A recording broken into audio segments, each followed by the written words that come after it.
ba'atsahu rahmatan lil alamin wa ala alihi wa sahbihi wa man sara ala nahjihi ila yaumiddin. Allahumma subhanaka la ilma lana illa ma 'allamtana wa 'allimna ma yanfa'una wa zidna ilman. Allahumma rabbana atina fid dunya hasanah wa fil akhirati hasanah wa qina adzabannar. Amin ya rabbal alamin. Jemaah sekalian yang dimuliakan oleh Allah Subhanahu wa taala, alhamdulillah ala kulli ni'amihi, yang mana Allah Subhanahu wa taala telah memberikan banyak limpahan karunia, rezeki, kesehatan, waktu dan kesempatan untuk kembali kita thalabul ilmi. Mudah-mudahan Allah Subhanahu wa taala memberikan keberkahan kepada kita. Amin. Setidaknya ada 4 faedah manakala kita thalabul ilmi.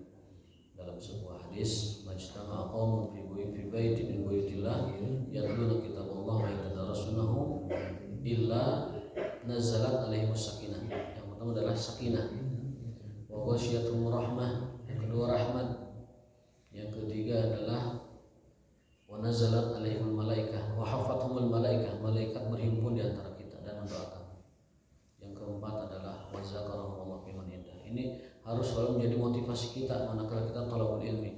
Kita mendapatkan sakinah, rahmat, malaikat, dan ditulis di catatan Allah Subhanahu wa taala.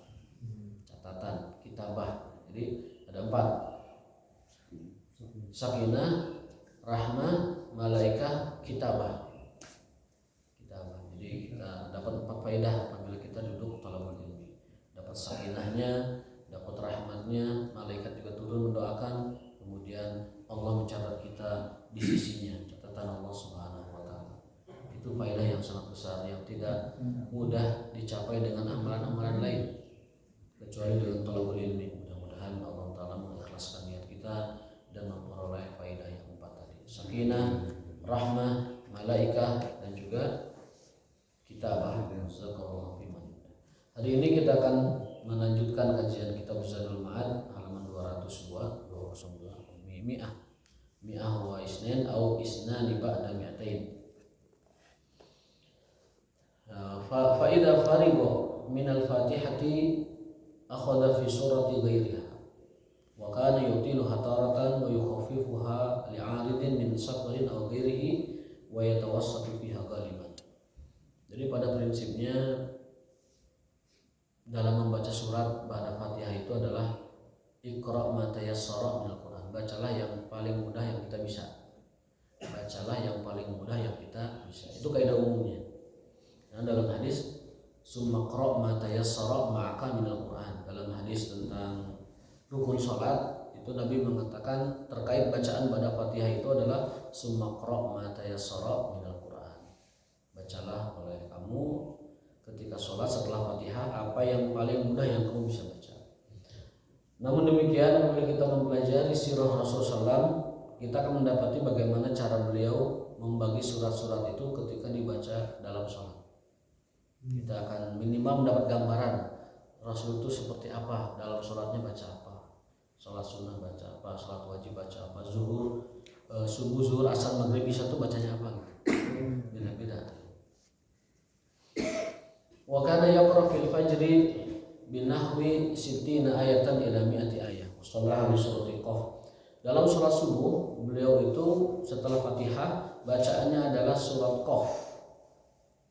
Qaf wal Qur'anil Majid bal ajibu an ja'ahum dzikrum min, dan seterusnya. Itu kebiasaan beliau baca surat Qaf, lumayan panjang. Wassallaha birrum, kadang juga membaca surat Ar-Rum. Gulibat Rum, ya, surat Rum itu. Wahum fi adnal ardi gulibat Rum wahum fi ba'di. Saya lupa ayat kedua itu. Yang ayat pertama itu gulibat Rum. Kata amrullah wa la tastajil dan seterusnya. Nah, ini dibaca surat Ar-Rum ketika subuh. Kemudian wassallaha idza syamsu kuwirat, at-takwir. Ini kebiasaan beliau dalam salat subuh. Ar-Rum, Qaf, kemudian at-takwir. Kemudian idza zulzilatil ardu wasallaha bi idza zulzilatil ardu zilzalah. Jadi kalau kita nggak bisa yang panjang-panjang, tadi Qaf kan teu hafal. Rum komo deui nyantos bae idza zulzilah. Kan kaidahna iqra matayasar. Matayasar itu bagi seorang hafiz bisa jadi qaf, bisa jadi rum, tapi bagi yang awam atau yang tidak banyak hafalannya itu idazul jadi solusi. Jadi subuh itu baca wassalah bi idazul zilatil ardu zilzalah. Fi rakaataini kul kilaihima, bahkan beliau 2 rakaat sama suratnya idazul. Boleh. Jadi 2 surat dibaca sama itu boleh. Itu yang pertama. Yang kedua, tidak mesti atau tidak ada kewajiban surat itu mesti berurutan tartibnya rakaat awal dan rakaat kedua. Jadi tidak ada ketentuan bakunya, tidak ada setengah-setengah boleh. Artinya gini, kalau surat pertama misalkan Al-Falaq, lalu rakaat kedua Al-Ikhlas itu tidak apa-apa. Tidak ada ketentuan wajib ataupun harusnya tartibus surat itu seperti itu. Akan tetapi afdolnya iya berurutan afdolnya. Tapi kalau perintah wajib dan ketentuannya tidak ada, afdolnya iya. Karena ini kalau harus tartib memberatkan umat. Coba bayangkan, taruhlah dia dalam rakaat pertama itu dia asik membaca surat misalkan wa ibadur rahman surat Al-Qur'an, atau baca Rabbana ma khalaqta hadza batila karena itu favorit suka. Kemudian yang doa-doa juga Rabbana. Rakaat kedua dia membaca lillahi ma fis samawati atau ayat kursi Al-Baqarah. Dia tidak tahu urutannya. Al-Baqarah itu di 200 sekian, lalu yang ini di urutan surat apa. Nah, karena itu tidak banyak orang tahu, maka tidak ada kewajiban kita ini mentartibkan, tapi afdalnya ya tartib. Afdalnya tartib ya. Ustaz Syekh Rahmat pernah katanya ditegur di waktu di Arab. Iya, ditegurnya oleh siapa? Oleh ulama atau oleh marga? Oleh makmum. Oh iya. Arab tapi makmumnya. Iya kan Arab juga kan ada yang alim, ada yang biasa. Tegur. Kalau sekedar orang Arab ya bisa jadi ditegur oleh masih luar kan bisa jadi. Jadi tidak ada ketentuan harus tartib antara rakaat pertama rakaat kedua. Ya. Satu karena tadi tidak semua orang tahu tartibus suar. Tidak semua orang tahu tartib surat, tertib ayat tidak semua tahu. Bisa jadi dia baca ayat pertama itu lillahi ma fis samawati, rakaat kedua karena tidak tahu urutannya ayat kursi dia baca. Kalau itu bermasalah kan jadi berat bagi umat. Dan memang tidak ada ketentuan bakunya. Tidak ada hadis yang sahih yang jelas, tidak ada hadis yang sahih juga terkait itu, tidak juga ada ketentuan baku terkait itu. Maka silahkan dibaca rakaat pertama surat apa, rakaat kedua surat apa, silahkan. Yang nggak boleh itu dalam satu rakaat suratnya dibolak-balik, itu nggak boleh dalam satu rakaat. Gitu. Misalkan ada orang yang suka baca satu rakaat itu 2 surat, misalkan dalam tarawih itu. Suka ada kan dalam tarawih kan. Karena Rasul juga pernah membaca 2 surat dalam satu rakaat itu dalam tarawih. Nah itu ketika dalam tarawih misalkan Qul huwallahu ahad Allahu samad lam yalid walam yulad walam yakul lahu bismillahirrahmanirrahim qul a'udzu birabbil falaq. Nah, dalam satu surat mah enggak berurutan gitu. Tapi dalam 2 rakaat itu tidak apa-apa. Dalam 2 rakaat tidak apa-apa. Yang enggak boleh itu dalam 1 rakaat. Itu yang disampaikan oleh para ulama. Termasuk Buya Yahya mengatakan bahwa tidak ada kewajiban atau tidak ada ketentuan yang mengatakan bahwa dalam 2 rakaat di sholat kita ini harus tartib, tapi afdolnya ya memang tartib kalau tahu. Kalau tahu tartib, kalau tidak tahu ya tidak mesti tartib. Paling apa? Ya, tidak berurutan. Harus Rasul almarhum. Ya.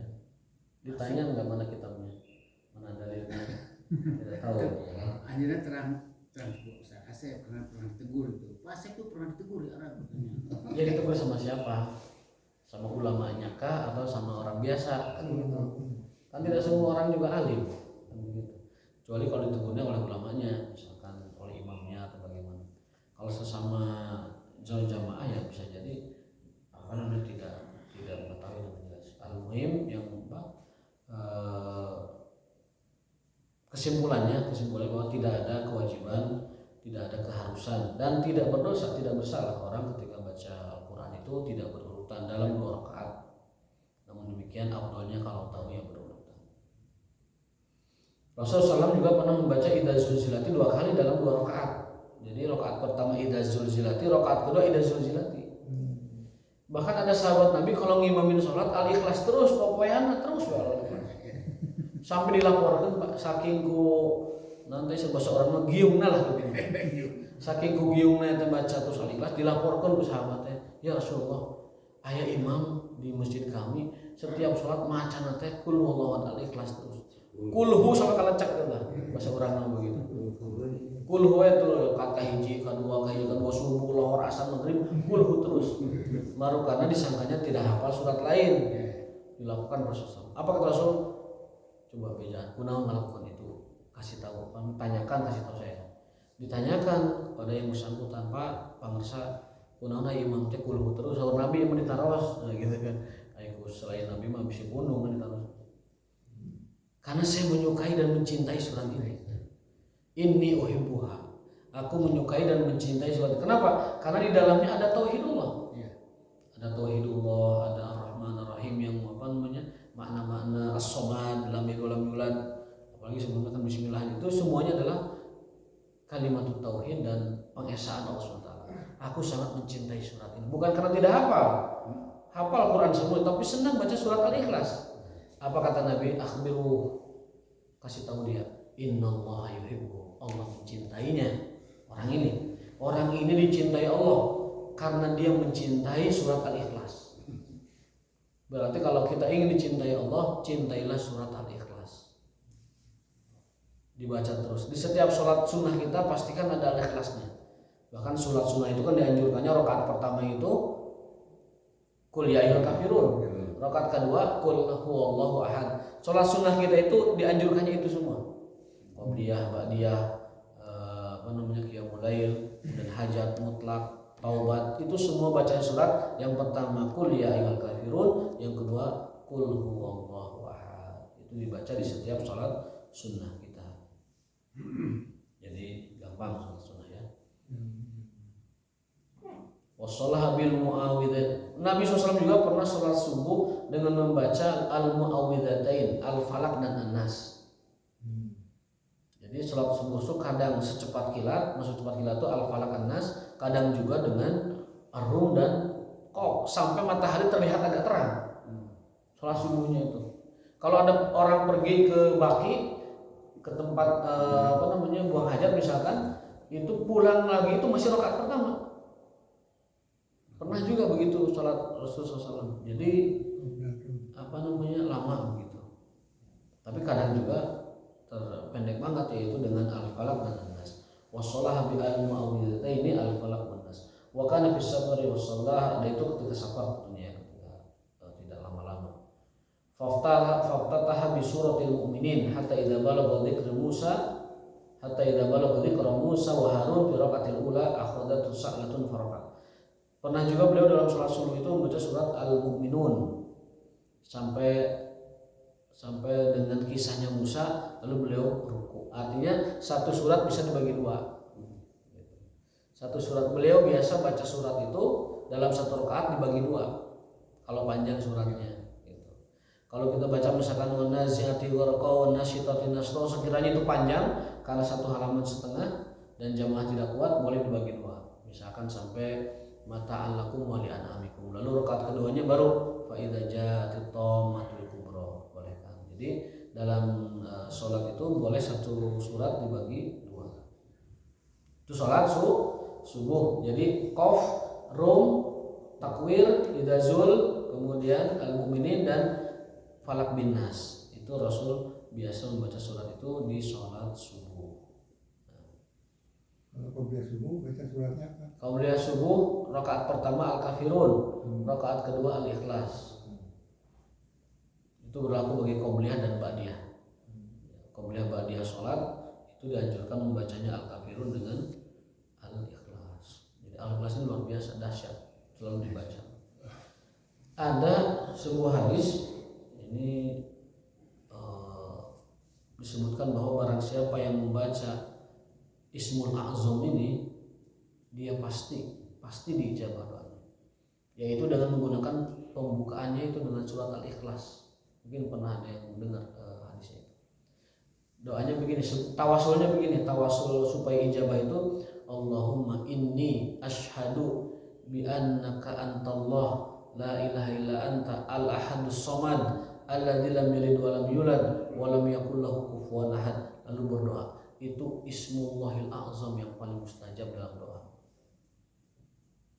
Jadi sebelum berdoa itu mengutip dulu Al-Ikhlas. Itu Ismul Azam yang paling hebat itu. Nama Allah yang paling agung, Al-Ahadus Somad. Kalau orang baca pembukaan doanya dengan itu pasti diijabah doa-doanya. Dalam riwayat lain, Allahumma inni ushidu bi annaka al-ahadus somad alladzi lam yalid wa lam yulad wa lam yakul lahu kufuwan ahad. Yang seperti yang disampaikan oleh Ustaz Adi Hidayat dalam cuplikan video itu, beliau pakai riwayat yang ini yang pendek. Ushiduka bi annaka antal ahadus somad alladzi lam yalid wa lam yulad wa lam yakul lahu kufuwan ahad. Kalau saya dapatkan lebih panjang riwayatnya sedikit. Allahumma inni asyhadu bi annaka antallah la ilaha illa anta al-ahadus somad alladzi lam yalid wa lam yulad wa lam yakul lahu kufuwan ahad. Itu Ismul Azam tawasul yang paling hebat sekali. Berdoa dengan pembukaannya surat Al-Ikhlas. Kalau tidak hafal redaksi awalnya nggak apa-apa, baca aja Al-Ikhlas kemudian doa. Kalau tidak hafal redaksi pertamanya nanti asyhadu bi annaka antal ahadus somad alladzi lam yalid wa lam yulad wa lam yakul lahu kufuwan ahad, lalu berdoa, itu adalah tawasul yang paling tertinggi dengan menggunakan al-ahadus somad alladzi lam yalid wa lam yulad. Artinya tawasul dengan tauhidullah. Tawasul dengan tauhid itu menggunakan surat Al-Ikhlas. Sebelum doa tuh, aku berdoa kepadamu ya Allah dengan bertawasul surat Al-Ikhlas. Asyhadu annaka antallah la ilaha illa anta al-ahadus somad alladzi lam yalid wa lam yulad. Itu kehebatan surat Al-Ikhlas. Nanti. Oh ini. Kenapa Pak?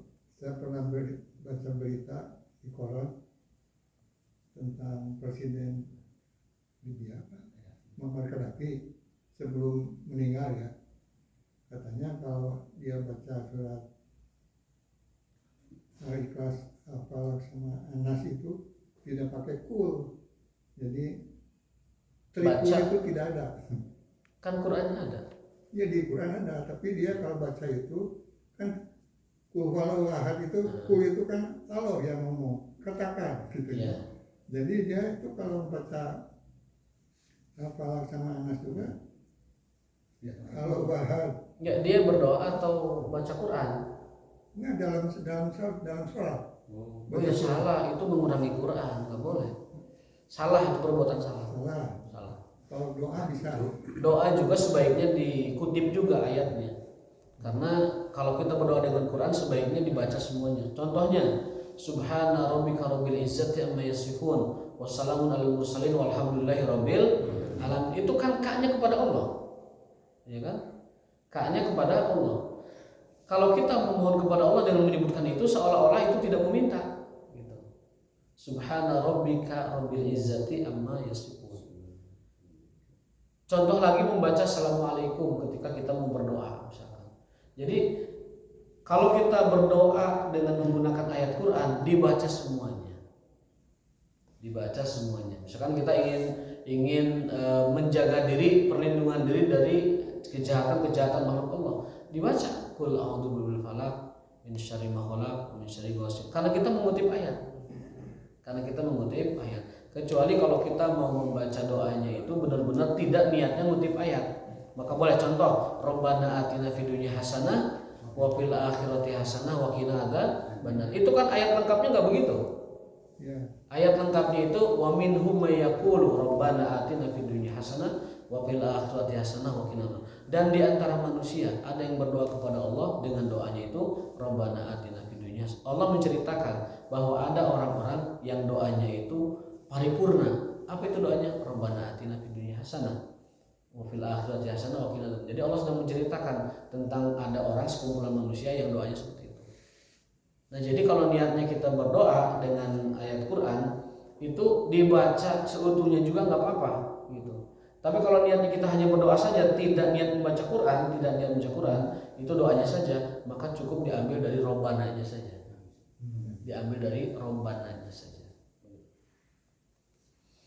Tapi kalau tadi Gaddafi membaca Al-Falaq An-Nas itu kulnya tidak dibawa, ya itu bukan Quran.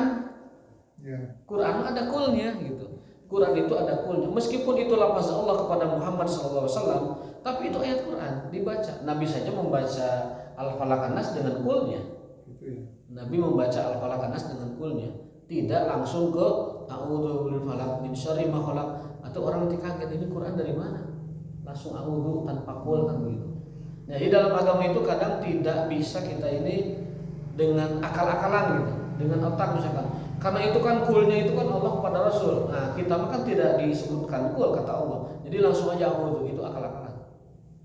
Itu pemahaman dia terkait dengan agama yang sempit, bahwasanya kalau Nabi Muhammad mau dikatakan kul ya bacanya a'udzu saja tanpa kul. Itu mengurangi ayat namanya. Itu mengurangi huruf dalam, mengurangi kata, bahkan mengurangi kata dalam Al-Qur'an Al-Karim. Wa kan yusalliha yaumul jumu'ah. Adapun dalam subuh hari Jumat, maka dianjurkan itu alif lam mim tanzil kitab minallahi azza. Surat As-Sajdah. Di hari Jumat, subuh Jumat dianjurkannya itu rakaat pertama itu surat As-Sajdah. Yang kedua surat Al-Insan, hal ata 'alal insani hinun min ad-dahri lam yakun syai'an madhkura. Tetapi jangan diniatkan agar sholat di subuh hari Jumat itu untuk sujud sahwi. Enggak ada tuntunannya begitu. Sujud tilawah. Tidak boleh diniatkan ketika kita baca surat Sajdah agar sujud tilawah gitu. Enggak boleh begitu. Kata para ulama itu adalah perbuatan orang-orang jahil saja, orang bodoh.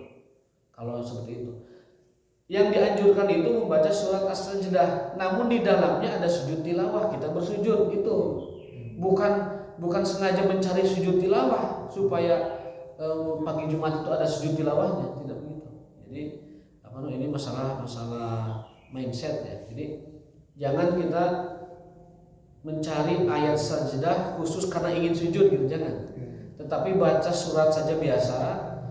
Yang di sini dianjurkan ayat surat sajdah dalam subuh Jumat dan surat Al-Insan. Nanti ada tilawah, sujud tilawahnya sujud.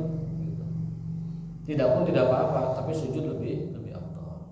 Nah, itu bacaan di Jumat pagi hari subuh. Wa amma dhuhru, adapun salat zuhur, maka bacaan beliau adalah kadang panjang kadang pendek. Sampai-sampai diceritakan ada seseorang yang pergi ke tempat hajat yang cukup jauh ya. Fayadhhabu dzahib ilal baqi fayaqdi hajatahu, lalu dia buang hajat yang jauh kemudian datang lagi kepada keluarganya. Di sana di keluarganya baru ke masjid, itu Rasul masih rakaat pertama. Jadi ada sahabat ketika sholat dikumandangkan dia ada hajat, pergi dulu ke tempat hajat yang jauh ke keluarganya, ngopi dulu, minum segala macam, lalu datang ke masjid masih rakaat pertama. Berarti Rasul sholat zuhurnya lama sekali, rakaat pertamanya. Ya, tapi kadang-kadang tidak jadi keharusan. Kemudian wa yudrikun Nabi SAW bi rakaatil ula mimma yutiluha. Saking panjangnya rakaat Nabi zuhur rakaat pertama, orang buang hajat dan mampir ke keluarganya terlebih dahulu ke masjid itu masih rakaat pertama. Hadis sahih riwayat Imam Muslim. Hadis sahih Muslim. Kadang juga beliau baca di sholat zuhur itu yang setara dengan alif lam mim tanzil sajdah. Kadang sabihisma rabbikal a'la, wal laili idza yaghsha, was sama'i dzatil buruj, dan as-sama'i wat tariq. Was-sama'i wat tariq itu surat-surat yang Rasul baca di sholat zuhur. Berarti sholat zuhur itu rakaat pertama mesti agak lama, memastikan orang itu semuanya pada ke masjid gitu. Dalam keterangan bahkan sampai tidak didengar orang langkah berjalannya itu. Jadi sholat zuhur itu rakaat pertama sampai dia tidak mendengar ada langkah yang masih masuk masjid gitu. Artinya sudah masuk semua. Artinya masuk semua gitu. Baru rakaat kedua lebih pendek. Tapi kadang di kita ini kadang-kadang kalau sholatnya nyaring jahar panjang, tapi kalau sholat sir pendek banget begitu. Nah ini tidak seimbang. Jadi kok sholat kenceng yang nyaring itu lama, tapi kalau sholat yang sir yang pelan itu pendek, tidak seimbang. Makanya asas jarang bisa biasanya dokter Hikmat kan asas selalu kesini. Sekarang enggak ada. Karena cepat. Karena cepat karena Korea. Mudah-mudahan. Dengan kebahagiaan dan cepat kita. Nah, nanti diusahakan insyaallah. Dilamain. Baik, berikutnya adalah itu sholat lohor. Sholat lohor. Kemudian sholat asar. Nah, sholat asar itu patokannya adalah nisfun. Fa'ala nisfi min qiraati sholati dhuhur idza talat wa biqadriha idza qasurat. Wa amal asru adapun sholat asar maka yang dibaca adalah setengah dari kadar sholat zuhur. Jadi sholat asar itu memang lebih singkat dari sholat zuhur. Kalau sholat zuhur yang dibaca misalkan sabbihisma rabbikal a'la atau walaili idza yaghsha atau as-sama'i dzatil buruj atau as-sama'i wa tariq, maka asar itu setengahnya. Ya sedang-sedangnya itu idza zul wa tini wa zaitun, kemudian iqra bismi rabbikal ladzi khalaq, kemudian al-qari'ah, kemudian alam nasrah, itu dibaca ketika sholat asar. Memang asar ukuran suratnya setengah dari sholat lohor. Tapi kita tahu sholat lohornya itu Rasul itu agak panjang, kan begitu. Rasul itu lohornya dengan surat yang panjang. Bahkan tadi ada orang buang hajat, ketemu keluarganya dulu, baru ke masjid lagi, masih rakaat pertama. Berarti kan lama. Nah, asar itu separuhnya. Wa amal maghrib, adapun sholat maghrib, apa yang dikira oleh manusia bahwa maghrib itu bacaan suratnya pendek-pendek itu keliru. Sholat maghrib kita kan mengiranya sholat maghrib itu suratnya pendek-pendek. Itu kata penulis buku ini itu keliru. Karena beliau Rasulullah SAW dalam sholat maghrib bacanya itu surat Al-A'raf dibagi dua. Panjang banget Pak. Al-A'raf dibagi dua. Kurang guys. Gegeteran. Padahal maghrib itu. Padahal maghrib. Baca buka. Wa maratan bitur atau dengan surat atur lumayan panjang juga. Betul wa kitabul mastur fi raqim mansur wal baitul mahmur wasaqbil marfu wal bahril masjur dan seterusnya panjang. Atur. Wa maratan bil mursalat kadang dengan surat al-mursalat hal ata 'alal insani hin min dahri lam yakun syai'an madhkura itu juga panjang. Jadi maghrib itu apa yang kita kira bahwa maghrib itu suratnya pendek-pendek ternyata keliru karena Rasul mencontohkannya maghrib itu suratnya lumayan agak panjang. Kalau yang panjang banget dibagi dua, kalau yang sudah panjang itu satu rakaat. Itu surat dalam maghrib.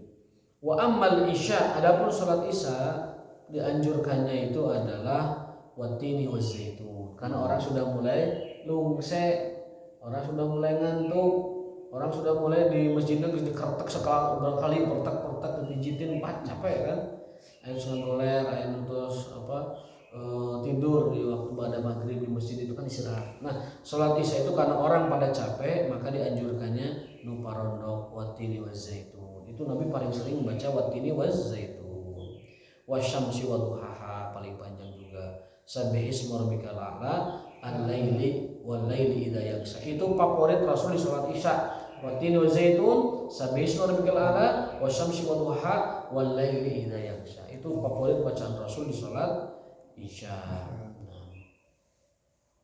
Wa angkara alaihi qira'atahu fiha bil baqarah ba'da ma sallama, dan harus diingkari kalau ada orang mengatakan Rasul isyanya pakai surat Al-Baqarah. Artinya tidak pernah Rasul itu isyanya dengan Al-Baqarah. Dan harus diingkari bahwa Anda keliru kalau baca Al-Baqarah di waktu isya karena orang itu mau istirahat. Isya mah yang parondok. Kalau di sini mah favoritnya Quraisy isya itu. Li ilafi Quraisy baros enggal kabumi enggal ngopi bobo. Nah, gitu supaya ringan. Karena pernah kejadian kan seorang sahabat ngimamin sholat namanya Mu'adz. Sholat isyanya baca Al-Baqarah nyambung ke surat berikutnya. Ada orang di belakang makmum mau ke kebun nyiram korma jadwalnya. Akhirnya dia bihulaan sholat beres pergi. Mu'adz nyesilan. Mana itu naon orang keur ngimaman indit bahasa orang begitu. Teresep ke orang teu kumaha maksud. Ngadu ka Rasul sahabat ini laporkan ke Rasul. Rasul akhirnya memarahin siapa? Mu'adz, imamnya. Dan mengatakan afatanun anta ya Mu'adz. Hei Mu'adz, kamu pengen bikin orang pundung ke masjidnya? Kenapa? Baca kamu tuh kepanjangan gitu. Fata'allaqa an-naffarun bihadhil kalimah. Jadi kalau orang sholat bacaannya panjang itu sama dengan membuat orang pundung ke masjid. Wah, dia kau sama panjang-panjang imam, mau ke masjid deui gitu.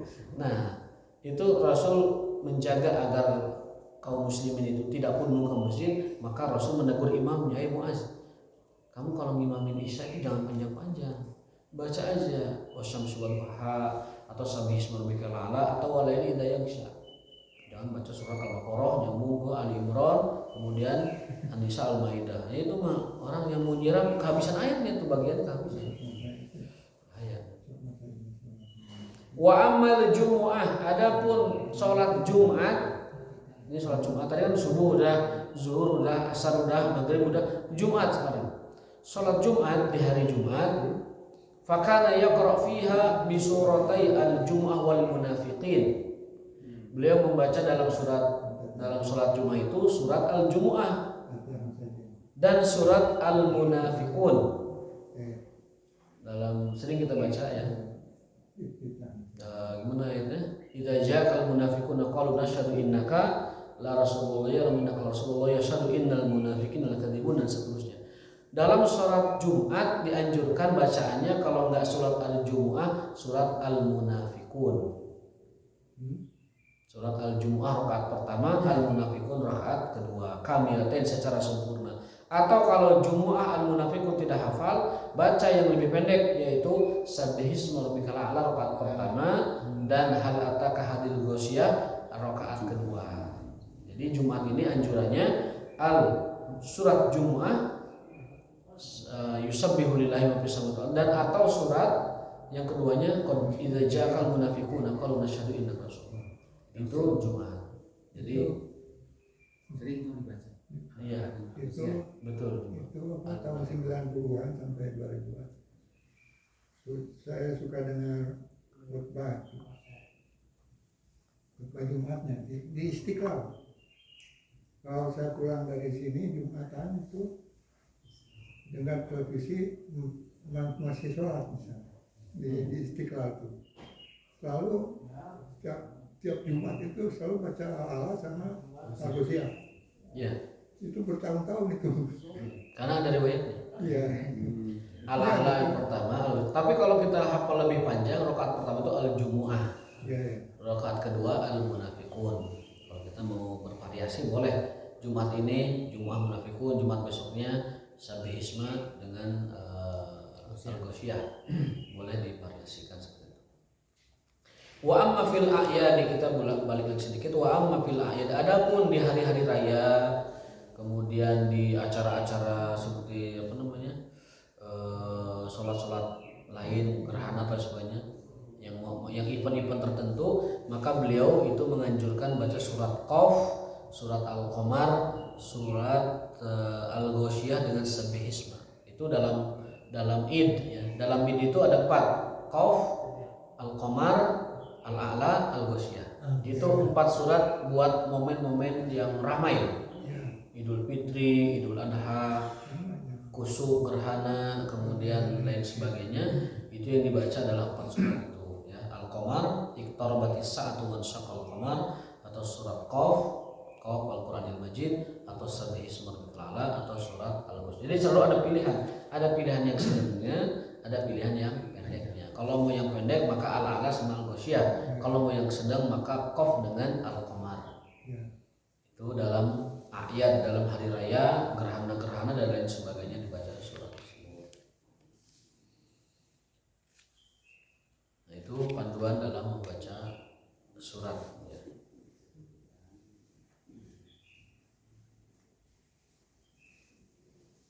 Nah, adapun kaidah mengimami masyarakat itu ayyukum amman nasa falyukhafif, di halaman 206 di bawah. Wa amma qaulu sallallahu alaihi wasallam ayyukum amman nas falyukhafif, wa qala Anas radhiyallahu anhu kana Rasulullah sallallahu alaihi wasallam akhafun nas salatan fi tamam fa takhfifu amrun nasr.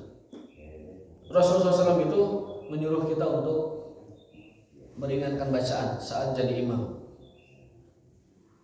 Tapi ringannya bacaan Rasul itu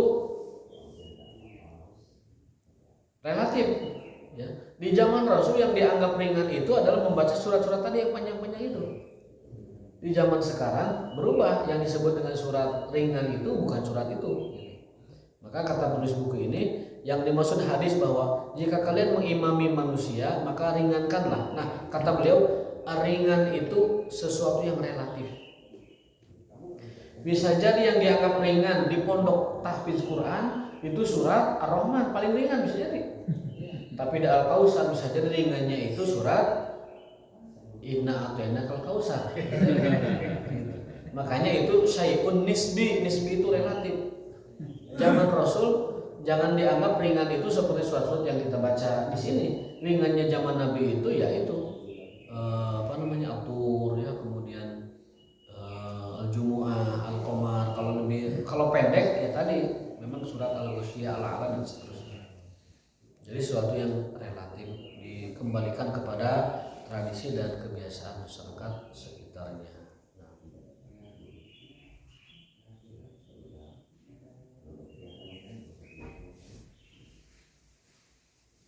Berikutnya adalah langsung saja ini.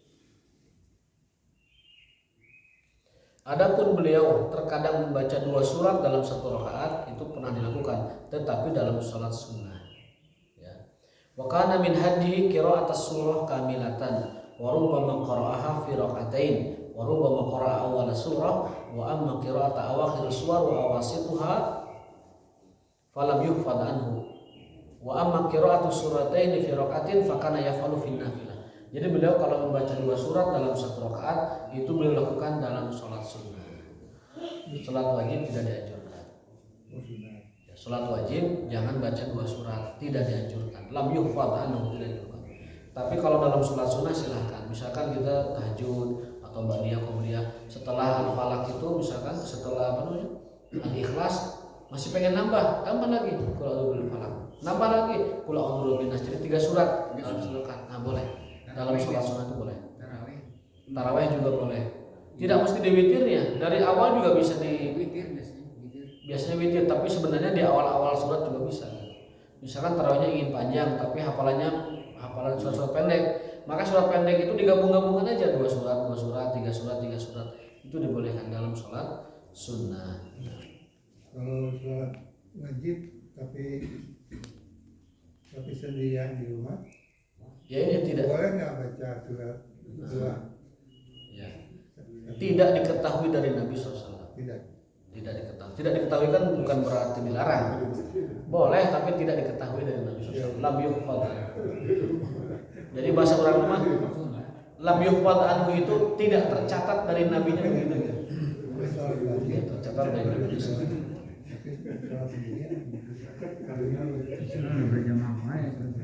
Makanya apa namanya? Wa kana sallallahu yutilu raka'atul ula ala saniyah fi sholati subhi wa min kulli sholat. Di setiap sholatnya rakaat Nabi itu rakaat pertama pasti lebih lama dari rakaat kedua, ketiga, keempat.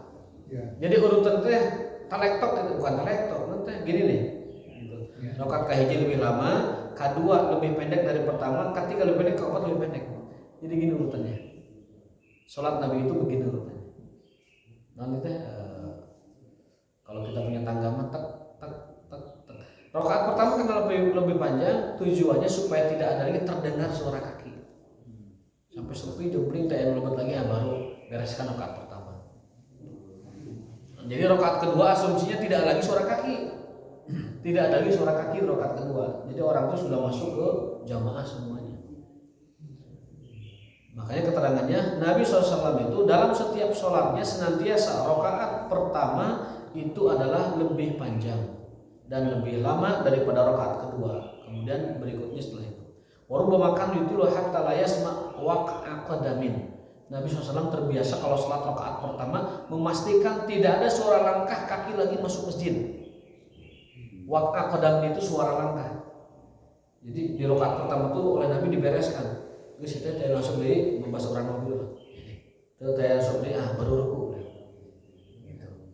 Sampai tidak terdengar suara kaki, beres sampai jempling baru ruku.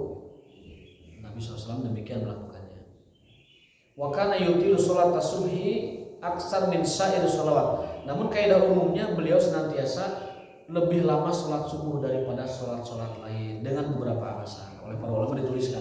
Yang pertama, Karena subuh itu 2 rakaat. Maka panjangnya surat itu seolah-olah pengganti 2 rakaat yang sisanya gitu. Secara pahala. Karena subuh itu cuma 2 rakaat, ju'ila tatwiluha iwadan amma naqasathu minal adadi. Maka panjangnya surat itu pengganti pahala 2 rakaat yang ada di subuh. Maka subuh itu cuma 2 rakaat. Karena subuh 2 rakaat itu diperbanyak pahalanya dengan panjangnya surat. Nah, gitu. Alasan pertama. Alasan kedua, fa innaha takunu aqiban naum fannasu mustarihun. Yang kedua, karena masyarakat manusia pada umumnya orang-orang masih segar. Jadi beres tidur kan badan tuh segar ya, bugar gitu. Maka lebih lama berdiri pun nyaman gitu. Karena manusia orang-orang itu sedang mustarihun, lagi santai-santainya. Hati lagi kosong, teu aya nu nagih can aya nu emut naon, can aya emut sarapan, masih segar. Bangun tidur wudu, kemudian sholat subuh. Itu jiwa kita masih segar. Maka dilamakan pun biasanya tidak memberatkan. Yang ketiga alasannya fa innahum lam ya'khudhu ba'du fi istiqbalil ma'ash wa asbabid dunya. Manusia kebanyakan belum mikirin dunia waktu subuh. Dunia teh kayak mulainya jam 6 mikirin. Jadi subuh mah kebanyakan masyarakat, kebanyakan manusia belum mikirin asbabud dunya, sabab-sabab dunia, kaduduniaan belum dipikirkan kalau waktu subuh. Jadi memang penting lamun orang subuh sholat ge acan geus mikiran dunia itu bahaya. Subuh ge acan geus mikiran dunia itu bahaya. Yang boleh itu mikirin dunia ba'da subuh silahkan.